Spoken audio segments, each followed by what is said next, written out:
my dear sweeties, welcome back to my YouTube channel. ഇന്ന് വളരെ special ആയിട്ടുള്ള കുട്ടികൾക്കും മുതിർന്നവർക്കുമായിട്ട് രണ്ട് രീതിയിൽ ചോളപ്പൊടി കൊണ്ട് ഉപ്പുമാവ് തയ്യാറാക്കാം. അപ്പോൾ എങ്ങനെയാ തുടങ്ങാല്ലേ? ചീനച്ചട്ടിയിൽ എണ്ണ ഒഴിച്ച് ചൂടാകുമ്പോൾ കടുകിടാം. കൂടെ 2 വറ്റൽമുളകും ആവശ്യത്തിന് കറിവേപ്പിലയും കുറച്ച് ഇഞ്ചി അരിഞ്ഞതും ചേർത്ത് ഇളക്കാം. ഇതിലേക്ക് ഒരു വലിയ സവാള ചെറുതായി അരിഞ്ഞതും ഒരു ക്യാരറ്റ് ചെറുതായി അരിഞ്ഞതും 2 പച്ചമുളക് അരിഞ്ഞതും ഉപ്പും ചേർത്ത് നന്നായി മിക്സ് ചെയ്യാം.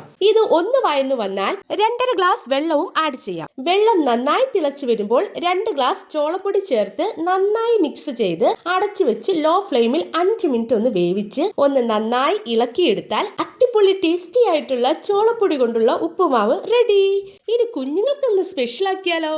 കുറച്ച് ഉപ്പുമാവ് മാറ്റിയിട്ട് അതിലേക്ക് അരമുറി ശർക്കരയും അരമുറി തേങ്ങ ചിരകിയതും ചേർത്ത് മിക്സ് ചെയ്തത് ഇതിലേക്ക് ആഡ് ചെയ്ത് നന്നായി 2 മിനിറ്റ് മിക്സ് ചെയ്യാം.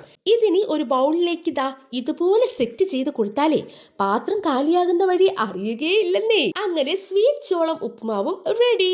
ഈ 2 രീതികളും ട്രൈ ചെയ്ത് നോക്കണേ. See you my sweeties. Thank you for watching.